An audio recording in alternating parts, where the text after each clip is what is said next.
पर आप देखिएगा तो सारण जिला के जिला प्रशासन पूरी तरह से आपदा में, इस बाढ़ में पूरी तरह से फेल है। इसके लिए हमारे आदरणीय नेता, सम्मानीय नेता तेजस्वी बाबू का बड़ा योगदान है कि गरखा को बड़ा बाईपास मिला। हमने उसके लिए प्रयास किया, वो प्रयास भी सफल रहा। बिहार के मुख्यमंत्री नीतीश बाबू से हम आग्रह करते हैं कि विशेष तरह से जांच करा करके और जो भी बाढ़ पीड़ित हैं उनको मुआवजा की राशि दिलवाया जाए। आम जनता जो है सांस नहीं ले पा रही है, सरकार को टैक्स भरते भरते परेशान है।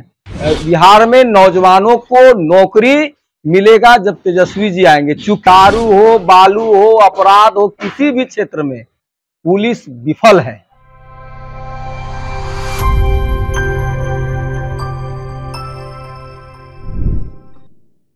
नमस्कार, आप छपरा टॉक देख रहे हैं। देखिए, इस वक्त की सबसे बड़ी खबर आपको बता दें, मंत्री जो है आरजेडी पूर्व मंत्री सुरेंद्र राम अचानक जो है प्रेस कॉन्फ्रेंस बुलाते हैं और जिस तरीके से बिहार में जो हालत बनी है बाढ़ को लेकर, सारण में खासतौर गरखा प्रखंड में जिस तरीके से कई ऐसे पंचायत है जो बाढ़ से ग्रसित है और जो है अभी जो डबल इंजन की सरकार है हाथ पर हाथ रख कर बैठी है, तो विधायक जी क्या कुछ कर रहे हैं प्रेस कॉन्फ्रेंस में, आइए हम सुनते हैं।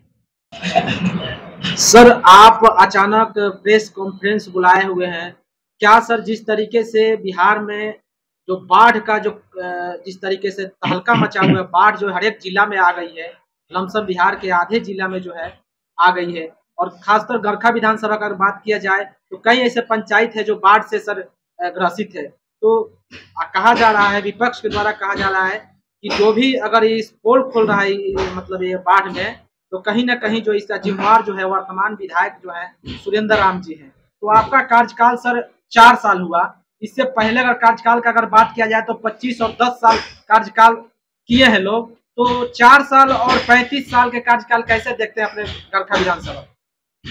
सबसे पहले आज आप लोग आए हैं, इसके लिए आप सभी लोगों को तहे दिल से धन्यवाद।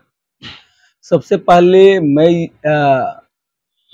ये अपने गरखा विधानसभा के छपरा सदर और गरखा विधानसभा के गरखा प्रखंड में आए हुए बाढ़ त्रासदी को देखते हुए हम प्रशासन से इस मांग आपके माध्यम से ये मांग कर रहे हैं, क्योंकि हमने जिला प्रशासन के तरफ से बाढ़ की तैयारी कहीं कुछ भी उनका हम लोगों ने नहीं देख पाया। जिस तरह से बाढ़ पीड़ितों को मदद होना चाहिए, हम जिला प्रशासन के तरफ से उस कार्य में हम एकदम उदासीनता हमने देखा है, क्योंकि जितना नाव का व्यवस्था होना चाहिए उतना नाव का व्यवस्था नहीं हुआ। जो सूखा राशन का जो व्यवस्था होना चाहिए खाने पीने का, वो भी व्यवस्था नहीं हुआ। कम्युनिटी किचन जितना चलाना चाहिए वो भी नहीं चलाया गया। नहीं उनके लिए तिरपाल का जो विस्थापित जो भी माल मवेशी और आदमी जो विस्थापित हुए उनके लिए ना तो तिरपाल का व्यवस्था कराया गया, नहीं पीएचडी विभाग के तरफ से चापाकल का व्यवस्था कराया गया, नहीं पशुपालन विभाग के तरफ से चारा का व्यवस्था कराया गया, नहीं स्वास्थ्य विभाग से उन्हें उनकी स्वास्थ्य के लिए समुचित व्यवस्था कराया गया। तो सभी तौर पर आप देखिएगा तो सारण जिला के जिला प्रशासन पूरी तरह से आपदा में, इस बाढ़ में पूरी तरह से फेल है और जिसके वजह से आम लोगों को, आम जनता को बाढ़ के समय में, आपदा में उनको काफी कठिनाइयों का सामना करना पड़ा। क्योंकि हमने कई बार डीएम साहब को और एडीएम को और जिला के और भी पदाधिकारी जो है आपदा के पदाधिकारी को हमने अपने क्षेत्र में जो बाढ़ आए हुए बाढ़ का हमने उनको कहा कि उसको यथाशीघ्र जो भी है सुविधा आप मुहैया कराइए, लेकिन उनके तरफ से नहीं व्यवस्था कराया गया। और ये प्रशासन के तरफ से इस तरह का दबाव है कि जो बाढ़ प्रभावित क्षेत्र है उनको कम दिखा करके और जो बाढ़ राहत की राशि जो दिया जाता है, जीआर की राशि सरकार को कम देना पड़े, इस फेरा में प्रशासन वर्ग के लोग लगे हुए हैं। जिस तरह से आपदा आए हुए हैं उसको कम आकलन करके ये लोग रिपोर्ट देने का काम किए। तो हम जिला प्रशासन से और माननीय मुख्यमंत्री जी से ये मांग करते हैं कि गरखा विधानसभा के कई पंचायत जो है पूर्ण रूप से बाढ़ प्रभावित रहे और कई पंचायत जो है दर्जनों पंचायत बाढ़ से आंशिक रूप से प्रभावित हुए। उस बाढ़ प्रभावित पीड़ित परिवार को जो सरकार के तरफ से जीआर की राशि हो चाहे अन्य जो सरकार के तरफ से प्रावधानित व्यवस्था है उसके तहत उन्हें मुआवजा का व्यवस्था कराए। और रही बात कि चूंकि हमको गरखा विधानसभा की जनता और आदरणीय लालू प्रसाद यादव जी के आशीर्वाद से हमने गरखा विधानसभा में जीत हासिल की। इसके लिए हम यहाँ के गरखा विधानसभा के आम नागरिक और आदरणीय गरीबों के मसीहा लालू जी और नौजवानों के नायक तेजस्वी बाबू को हम दिल से धन्यवाद देते हैं कि एक ऐसे श्रमिक को आपने टिकट दिया और टिकट दे करके आपने हमें जितवाने का काम किया। इतना ही नहीं, आप एक बिहार के इतिहास में एक ऐतिहासिक कार्य हुए कि एक बिहार के लेबर को एक लेबर मिनिस्टर आपने बनाने का काम किए। इससे मेरे लिए को बड़ा सौभाग्य की बात नहीं हो सकता है। और रही बात कि पिछला जो है पिछले विधायक जो है एक विधायक का 10 साल का कार्यकाल रहा, उससे पहले वाले माननीय विधायक का 25 साल का कार्य हुए। दोनों कार्य मिला दिया जाए तो 35 साल का कार्य हुए। 35 साल में गरखा विधानसभा का कहीं कुछ विकास के कार्य जो आशा के अनुरूप जनता जो उनको वोट दे करके जिताए आशा के अनुरूप कार्य हुए नहीं। हम लोगों का सरकार नहीं रहने के बावजूद भी मात्र हम लोगों का 17 महीना का सरकार रहा, उसमें और उससे पहले भी हम लोगों ने गरखा विधानसभा के आम जनता के लिए हम लोग रात दिन मेहनत करके कई विकास का कार्य किए हैं जो आज कीर्तिमान है। जैसे कि आप देख रहे होंगे कि जलालपुर ढाला से चिरान रसलपुरा ढाला तक एकदम जर्जर स्थिति था रोड का, और उसको हमने रेलवे से डीआरएम को हमने लिख करके जाकर के अनुरोध किया और उसके अनुरोध के आधार पर उतना लगभग हमें लगता है कि 3 करोड़ की राशि से वह रोड बना है। तो इतना सुंदर और इतना अच्छा रोड बना। और भी जलालपुर पंचायत में कई ऐसे काम जो है मेरे द्वारा किया गया है जो पहले के लोग उस कार्य को नहीं कर पाए। उसके लिए और उसके बाद मैं बताता हूं, जब हम श्रम संसाधन मंत्री थे तो हमने अलग से विशेष हमने ये प्रयास से एक यहाँ ITI गरखा वासियों के लिए, गरखा विधानसभा वासियों के लिए एक ITI का भी हमने प्रस्ताव रखा और एक गरखा में ITI भी देने का हमने काम किया। उसमें नामांकन भी चल रहा है, उस स्कूल का पढ़ाई भी चालू हो गया है। और आपको बता दूं कि गरखा में आए दिन जाम का समस्या बना रहता था। गरखा को हमने बाईपास, लगभग हमको लगता है कि 200 करोड़ के लागत से वो बाईपास बन रहा है। ये बाईपास बनने से गरखा बाजार का भी विस्तार होगा और आए दिन जो गरखा में जाम बना रहता था, जाम की समस्या बना रहता था, उस गरखा में जाम की समस्या से भी निदान होगा। इसके लिए हमारे आदरणीय नेता, सम्मानीय नेता तेजस्वी बाबू का बड़ा योगदान है कि गरखा को बड़ा बाईपास मिला। हमने उसके लिए प्रयास किया, वो प्रयास भी सफल रहा। और एक बड़ा समस्या था गरखा बाजार और रेपुरा बाजार को जोड़ने वाला जो अंग्रेजों का जमाना का जो पुल था, उस पुल के लिए भी हमने आदरणीय नेता बड़े भाई तेजस्वी बाबू से हमने प्रयास किया और उन्होंने गरखा को जो अंग्रेजों का जमाना का जो पुल था उस पुल के जगह पर नया RCC पुल भी बनाने का दिए। इसके लिए हमने आदरणीय तेजस्वी बाबू को धन्यवाद भी किया। उसके बाद मैं बता दूं कि गरखा में आपको ये बता दूं कि जो आरा छपरा पथ पुल जो था, जो आरा से छपरा से आरा को जोड़ने वाली पुल था, उसी समय गांव के लोगों का ये मांग था, कुतुबपुर दियारा, महाजी, चकिया और बलवन टोला और बिनगांवा सब लोगों का ये मांग था कि इस गांव में भी एक संपर्क सड़क होना चाहिए। उस एस्टिमेट में प्राकलन में इंक्लूड के बावजूद भी जो उस वक्त वर्तमान जो 2 विधायक थे, क्योंकि एक ज्ञानचंद मांझी के समय में वो कार्य स्टार्ट हुए थे, उसके बाद में हमारे मुनेश्वर बाबू भी थे, लेकिन ये लोग जो है ना उस गांव में संपर्क सड़क नहीं बनवा पाए। लेकिन हम जब जीते तो वहाँ के गांव के लोगों ने कहे कि नहीं, ये संपर्क सड़क बनना चाहिए। हमने उसके लिए प्रयास किए और प्रयास से ये हुआ कि एसपी सिंगला के माध्यम से हमारे कुतुबपुर दियारा, जो भिखारी ठाकुर के लोक कवि भिखारी ठाकुर के जन्म स्थली है, उस जन्म स्थली तक वो जो है संपर्क सड़क बनने का काम किया। फिर उन्हीं का जो संपर्क सड़क और भी आगे हमने विस्तार करवाया, सूरतपुर से कावना रोड को भी हमने बनाने का काम किए। और बहुत सा ऐसा वर्क हुए हैं जो कीर्तिमान साबित हुआ है। ये लोग, आम लोग इस बात को कह सकते हैं कि जो कार्य 35 वर्ष में दो विधायक के शासन काल में जो नहीं हुआ, वो मेरे शासन काल में ये कार्य हुए हैं। तो मेरा ये प्रयास रहेगा कि और भी जो भी कार्य हैं वो सारे कार्य जो हैं हम लोग कराने का काम करेंगे। और ये कार्य एकदम लगातार माने कि हो रहा है। अभी हमारा मांग ये है कि जो गरखा से जो जोड़ने वाली, गरखा से जो चिरान रोड को जाने वाली रोड है, उसको भी हमने चौड़ीकरण का मांग किया है। और हमने ये सरकार से लगातार हम प्रयास में हैं कि जो भी है अल्पसंख्यक आवासीय विद्यालय की जरूरत है गरखा विधानसभा में, वो बने। अनुसूचित जाति आवासीय विद्यालय है वो बने।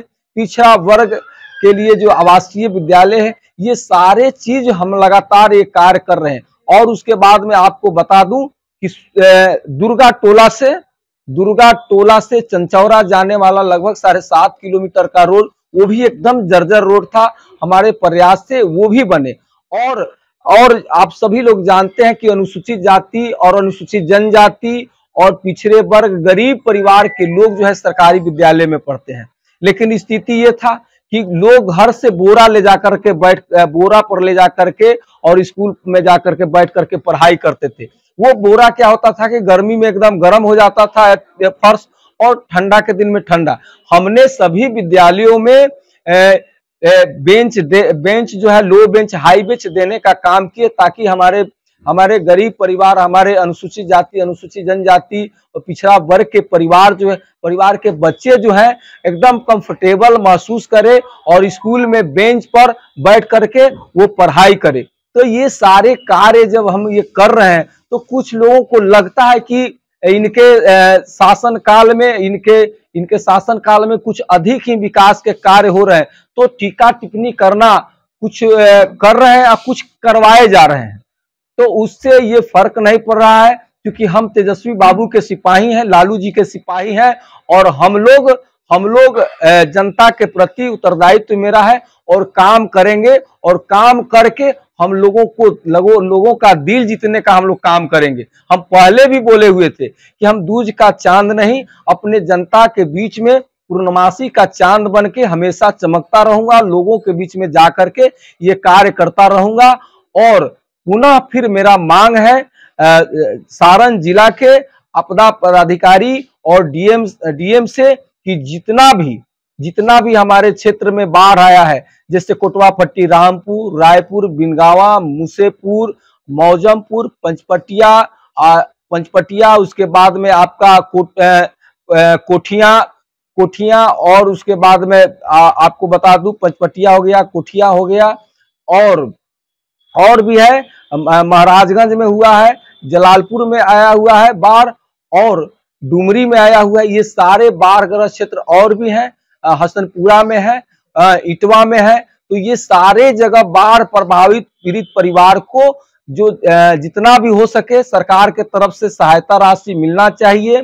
और इसके लिए हम ये आदरणीय बिहार के मुख्यमंत्री नीतीश बाबू से हम आग्रह करते हैं कि विशेष तरह से जांच करा करके और जो भी बाढ़ पीड़ित हैं उनको मुआवजा की राशि दिलवाया जाए। सर, आप मानते हैं कि ये सरकार, वर्तमान सरकार जो डबल इंजन की सरकार है, ये विफल है?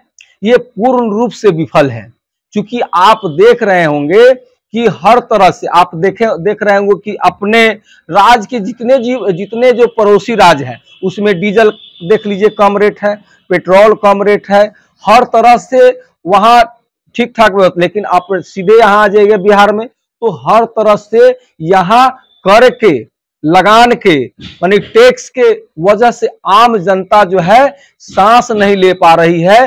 सरकार को टैक्स भरते भरते परेशान है, हर चीज पर टैक्स जो है ज्यादा है। स्मार्ट मीटर के जगह पर अब बोल रहे हैं कि प्रीपेड स्मार्ट मीटर लगेगा, तो प्रीपेड स्मार्ट मीटर आप लगा रहे हैं, उसकी कोई जरूरत नहीं है। आप गरीब जनता के लिए 200 यूनिट बिजली फ्री कीजिए, आम जनता को का जान लीजिएगा क्या गरीबों का। सिर्फ वोट लेने का आप भागीदार है, वोट लेने के बाद आम जनता की दुख को आप भूल जाते हैं। इसीलिए नौजवानों के नायक, बेरोजगारों के हमदर्द, गरीबों के मसीहा तेजस्वी बाबू के आह्वान पर पूरे बिहार में हम लोग स्मार्ट मीटर के खिलाफ में एक दिवसीय धरना भी देने का काम किए हैं। चूंकि आने वाला समय में सब लोग मांग कर रहे हैं कि तेजस्वी आएंगे तभी ये सारे समस्या का समाधान भी होगा। सर अगर गरखा टाउन की अगर बात किया जाए, मार्केट की अगर बात किया जाए, तो वहाँ पर सर कहा जाता है कि सभी विधानसभा लमसम सभी विधानसभा में नगर पंचायत घोषित हो गया है। तो क्या आपका प्रयास रहेगा नगर पंचायत सर घोषित गरखा हो? ये तो सरकार का जनसंख्या के आधार पर वो घोषित कर रही है। हालांकि हम गांव को आप विकसित कीजिए, गांव को स्मार्ट बनाइए, गांव में ही हर तरह का बिजली पानी का सब व्यवस्था। आप देख रहे हैं नल जल का स्थिति, मेरे विधानसभा के दोनों प्रखंडों में नल जल का स्थिति एकदम बेहद ही खराब है। दर्जनों जो है ना, दर्जनों का सैकड़ा में नल जल खराब है। पानी नहीं आ रहा है टोटी में, कहीं टोटी टूटा हुआ है, कहीं पाइप फटा हुआ है। ये बुरा स्थिति नल जल का बना हुआ है। आप मानते हैं जो 25 साल 10 साल जो कार्यकाल हुआ इससे पहले, तो 25 साल अगर देखा जाए तो आरजेडी से विधायक थे भुवनेश्वर चौधरी, तो क्या आपको लगता है कि आरजेडी में रहते हुए गरखा को ये कार्य नहीं? देखिए हमारे नेता आदरणीय तेजस्वी बाबू और गरीबों के मसीहा लालू जी इस बात को समझ गए थे कि इनका कार्य जो है संतोषजनक नहीं है। जनता में इनका विश्वास जो है, जनता का विश्वास इन पर हट गया है, इसलिए वो टिकट में बदलाव किए। और हमको एक गरीब के बेटा को, एक मजदूर के बेटा को, मजदूर को, एक मेहनत कश इंसान को हमको यह जिम्मेवारी दिया गया और उस जिम्मेवारी पर हम खरा उतरने का हम कोशिश कर रहे हैं और जनता भी इस बात को समझ रही है।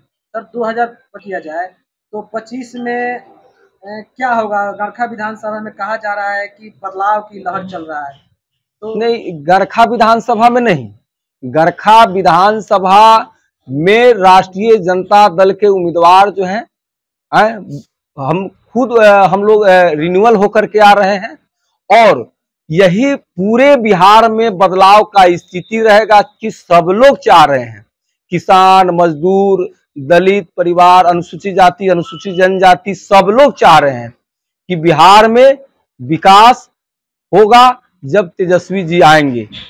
बिहार में नौजवानों को नौकरी मिलेगा जब तेजस्वी जी आएंगे। चूंकि नौजवानों का विश्वास तेजस्वी, गरीबों का विश्वास है तेजस्वी, बेरोजगारों का विश्वास है तेजस्वी, अनुसूचित जाति, अनुसूचित जनजाति, पिछड़ा वर्ग, अल्पसंख्यक समाज और पूरे बिहार की जनता का विश्वास है तेजस्वी।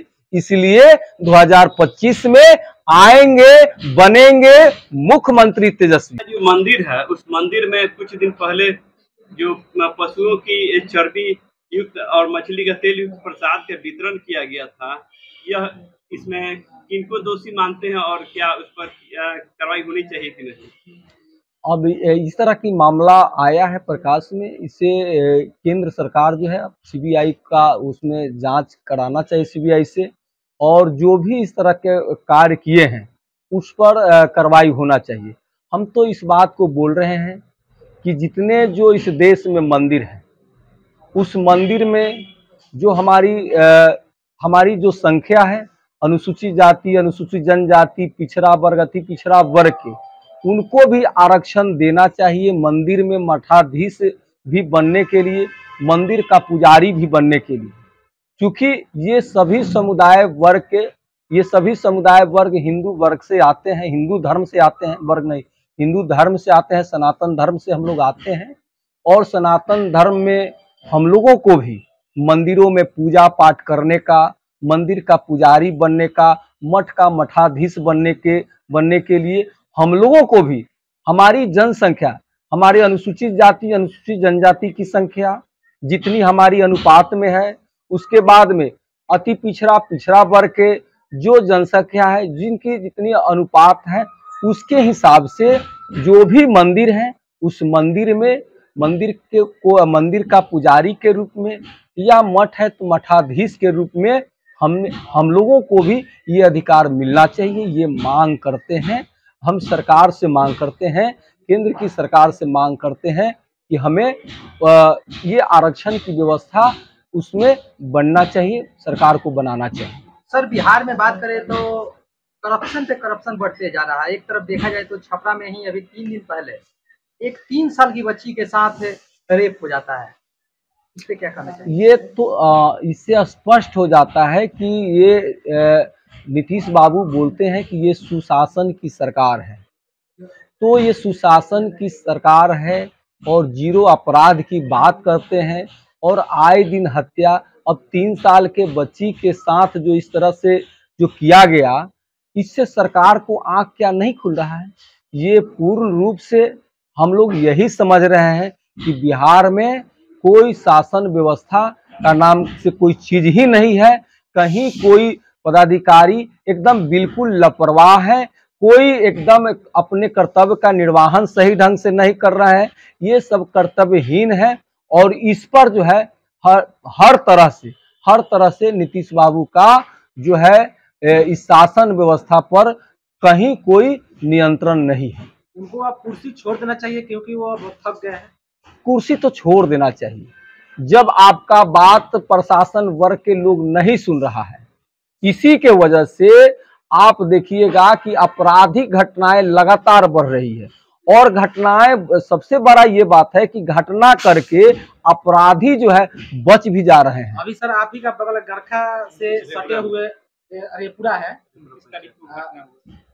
एक सरपंच को सर गोली मारा गया है। तो ये लगातार जो है आपराधिक घटनाएं इस बात को साबित कर रहे हैं कि सरकार का अपराधियों पर कोई नियंत्रण नहीं है। लगातार अपराधी अपराध कर भी रहे हैं और लगातार वो बच भी रहे हैं। कहीं कोई पुलिस प्रशासन के तरफ से कोई कार्रवाई नहीं की जा रही है। सर, आप प्रशासन की अगर बात कर रहे हैं तो प्रशासन क्या दारू बालू में लगी हुई है? सर, अगर लालू का यही सरकार रहता तो जंगल राज कहा जाता था, दारू सरकार है ओपन नहीं, कहीं किसी भी क्षेत्र में, किसी भी दारू हो, बालू हो, अपराध हो, किसी भी क्षेत्र में पुलिस विफल है, पुलिस पूर्ण रूप से विफल है। इसलिए कि दारू की बात कर रहे हैं कि पूर्ण रूप से प्रशासन वर्ग के लोग दारू में लगे रहते तो आप देखे होंगे कि लगातार दारू बिक रही है, सब जगह दारू मिल रहा है। अब बिकता है लेकिन पर दिखता नहीं है, तो अब इसको क्या कहेंगे? जब उसमें पुलिस प्रशासन वर्ग के लोग दारू में ही काम करते तो दारू पर पूर्ण रूप से पाबंदी रहता, कहीं दारू दिखाई नहीं रहता, कहीं किसी को दारू पीने को नहीं मिलता। आज देखिएगा रोड पी के रोड पर बउआ रहा है, तो इससे स्पष्ट है कि कहीं पुलिस प्रशासन वर्ग के पूरे बिहार में विफल हैं लोग।